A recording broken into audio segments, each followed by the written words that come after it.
আসসালামু আলাইকুম। আমি মোহাম্মদপুরের মেয়ে নিগার সুলতানা নিয়ে এসেছি নতুন রমজানের একটা ব্লগ। আল্লাহর রহমতে আপনাদের সকলের দোয়ায় 20 রমজানে আমার বাসায় ছোট্টখাটো করে একটা মিলাদের অনুষ্ঠান করি 36 জন মানুষের। তো যাই হোক, আল্লাহর রহমতে যেহেতু আমি বাসায় একা, আমারই সংসার, তো নিজে একা হাতেই সব কিছু করতে হয়েছে।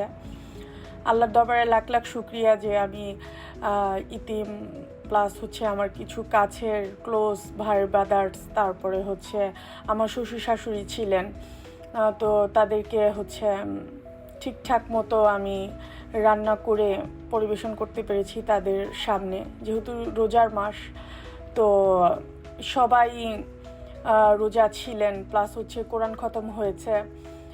আমার বাবা, শ্বশুর শাশুড়ি, আমার মৃত বোন, আত্মীয় স্বজন, এলাকার মানুষজন, সকল কবরবাসীদের জন্যই আল্লাহর রহমতে দোয়া দরুদ পড়ানো হয়েছে এবং খতম বসানো হয়েছে। তো যাই হোক, আল্লাহর রহমতে হচ্ছে খুব সুন্দরভাবেই আয়োজনটা সম্পূর্ণ হয়েছে। তারপরে একটু ভয় ছিলাম যে রোজার মুখে রান্না করছি এতগুলো মানুষের, রোজাদার ব্যক্তি, রান্না কি ঠিকঠাক হবে কি না, খেতে পারবে কি না। তো আল্লাহর দরবারে লাখো কোটি শুক্রিয়া যে সব কিছুই আল্লাহর রহমতে ঠিকঠাক হয়েছে। সবাই খেয়ে অনেক প্রশংসা করেছে। আসলে একা হাতে যতটুকু পেরেছি চেষ্টা করেছি আল্লাহর উপর ভরসা রেখে। তো বেশি কিছু আসলে করিনি, যেহেতু আমি একা ছিলাম। তো ওর মধ্যে চেষ্টা করেছি। তো হচ্ছে বিরিয়ানি রান্না করেছিলাম, তারপরে হচ্ছে ইফতারির জন্য হচ্ছে ফল ফ্রুট ছিল। তো এই দেখছেন, বিরিয়ানির মাংস কষানোর পরে হচ্ছে চাল দিয়ে দিয়েছি অলরেডি। এই ফাঁকে আমি আরও আদার্স কাজগুলো করে নিয়েছি। তো যাই হোক, আপনারা আমার চ্যানেলটিকে সাবস্ক্রাইব করবেন, একটি করে লাইক, একটি করে কমেন্ট, প্লিজ প্লিজ প্লিজ একটি শেয়ার করবেন আমার চ্যানেলটাকে, যেন আল্লাহর রহমতে আমার চ্যানেলটা একটু সামনের দিকে আগায় এবং চ্যানেলটা গ্রো হয়। তো এদিকে শরবত বানাচ্ছি, যেহেতু মানুষ অনেক ছিল, করার কিছু ছিল না, এই জন্য বিশাল একটা হাঁড়ির ভিতরে শরবতটা গুলতে হয়েছে। তো আল্লাহর রহমতে আমার বিরিয়ানি রান্না শেষ, এখন বেরেস্তা দিচ্ছি। তো যাই হোক, আল্লাহর দরবারে শুক্রিয়া যেন বাকি রোজাগুলো সব ফলভাবে সবার সাথে যেন করতে পারি। আল্লাহ যেন সুস্থ রাখে, ভালো রাখে। আমাদের ফ্যামিলির জন্য দোয়া করবেন যেন আমরা প্রতি বছর হচ্ছে ইতিম মানুষকে যেন খাওয়াতে পারি। তো এই দোয়া করবেন।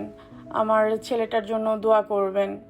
আসলে স্বল্প পরিসরে যতটুকু পেরেছি ততটুকুই করেছি। তো এই দেখছেন ফল ফ্রুটস এটা দিয়ে, তারপরে হচ্ছে কারণ রোজার মধ্যে ভাজা পোড়া খেলে অনেকের গ্যাসের প্রবলেম হয়, সেই কারণে আসলে ফল ফ্রুটস রেখেছি। তারপরে হচ্ছে ফল ফ্রুটস খাওয়ার পরেই হচ্ছে বিরিয়ানিটা দিয়ে দিব সবাইকে, তারা খাবে। তো আমার সাথে আমার হাজব্যান্ডও হেল্প করছে।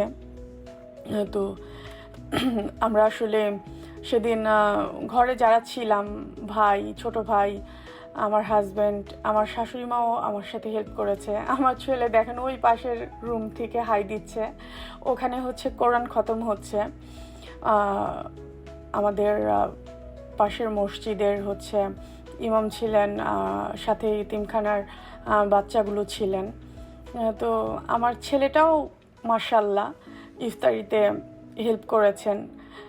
ইফতারির হচ্ছে আমি পরিবেশন করছিলাম, সেই প্লেটগুলো সে এগিয়ে দিচ্ছিল, তারপরে হচ্ছে সেই শরবতটা এগিয়ে দিচ্ছিল, তারপরে গ্লাসগুলো ঠিক করে দিচ্ছিল।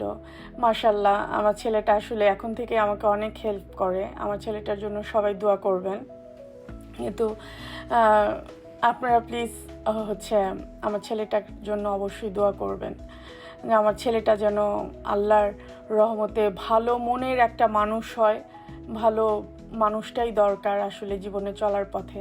এই দেখেন, বলতে বলতে আমার ছেলে কিন্তু চলে আসছে আম্মুকে হেল্প করার জন্য, আব্বুকে হেল্প করার জন্য।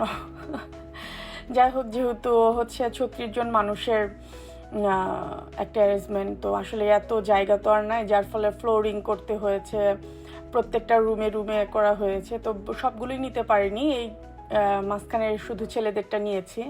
যাই হোক, সবাই ভালো থাকবেন, সুস্থ থাকবেন, আমার চ্যানেলটাকে সাবস্ক্রাইব করবেন।